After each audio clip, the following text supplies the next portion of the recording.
ಆತ್ಮವು ತಾಯಿಯ ಗರ್ಭದೊಳಗೆ ಪ್ರವೇಶ ಮಾಡುವುದು ಹೇಗೆ? ಇದ್ರ ಬಗ್ಗೆ ಹೇಳ್ತೀನಿ ಬನ್ನಿ. ಹಿಂದೂ ಧರ್ಮದಲ್ಲಿ ಆತ್ಮವು ಶಾಶ್ವತ ಮತ್ತು ಅವಿನಾಶಿಯಾಗಿದೆ. ಆತ್ಮವು ದೇಹದಿಂದ ದೇಹಕ್ಕೆ ಪ್ರಯಾಣಿಸುತ್ತದೆ ಎಂದು ನಂಬಲಾಗಿದೆ. ಇದನ್ನು ಪುನರ್ಜನ್ಮ ಎಂದು ಕರೆಯಲಾಗುತ್ತದೆ. ಆತ್ಮವು ತಾಯಿಯ ಗರ್ಭವನ್ನು ಪ್ರವೇಶಿಸುವ ಬಗ್ಗೆ ಕೆಲವು ಸಾಮಾನ್ಯ ನಂಬಿಕೆಗಳು ಇವೆ.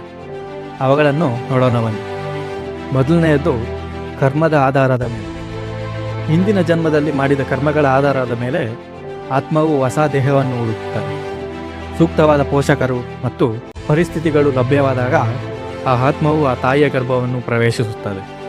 ಎರಡನೆಯದ್ದು ಗರ್ಭಧಾರಣೆಯ ಸಮಯದಲ್ಲಿ. ಸಾಮಾನ್ಯವಾಗಿ ಗರ್ಭಧಾರಣೆಯ ಸಮಯದಲ್ಲಿ ಅಥವಾ ಗರ್ಭಧಾರಣೆಯಾದ ಸ್ವಲ್ಪ ಸಮಯದ ನಂತರ ಆತ್ಮವು ಗರ್ಭವನ್ನು ಪ್ರವೇಶಿಸುತ್ತದೆ ಎಂದು ನಂಬಲಾಗಿದೆ. ಕೆಲವೊಮ್ಮೆ ಗರ್ಭದಲ್ಲಿ ಭ್ರೂಣ ರೂಪುಗೊಂಡ ನಂತರ ಆತ್ಮವು ಪ್ರವೇಶಿಸುತ್ತದೆ ಎಂದು ಹೇಳಲಾಗುತ್ತದೆ. ಮೂರನೆಯದ್ದು ಸೂಕ್ಷ್ಮ ಶರೀರ. ಆತ್ಮವು ತನ್ನೊಂದಿಗೆ ಸೂಕ್ಷ್ಮ ಶರೀರವನ್ನು ತೆಗೆದುಕೊಂಡು ಹೋಗುತ್ತದೆ ಎಂದು ನಂಬಲಾಗಿದೆ. ಇದು ಹಿಂದಿನ ಕರ್ಮಗಳ ಆಧಾರವನ್ನು ಹೊಂದಿರುತ್ತದೆ ಮತ್ತು ಹೊಸ ಜನ್ಮಕ್ಕೆ ಕಾರಣವಾಗುತ್ತದೆ.